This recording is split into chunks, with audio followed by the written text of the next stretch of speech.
They'd come from all over to take part, congregating at a rally point in West Belfast.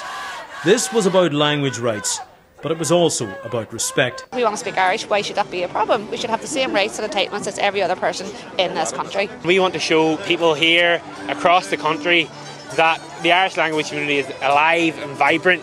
I think it's about teaching our children the value of their rights, standing up for their rights. It's about respect for other people's rights, no matter what they are. They were demanding legislation to protect and enhance the language. And after years of dispute and delay at Stormont, the British government is about to act, legislating over the heads of local politicians to bring forward a bill covering both Irish and Ulster Scots. When the legislation is finally brought forward, campaigners say it will be a hugely symbolic day. The first time there's been official recognition for Irish in Northern Ireland. It's another indication, they say, that this place has changed.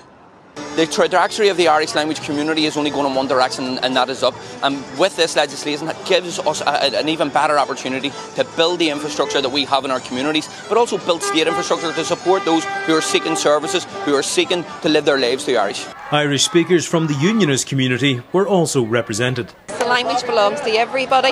It's a language of the British Isles. It's a language that, there's legislation in other parts of the UK. Why shouldn't there be legislation here? At the City Hall there were speeches and an acknowledgement that this would be an ongoing campaign. But for now, Irish speakers are savouring the moment. Acting this! Conor McCauley, RTE News, Belfast.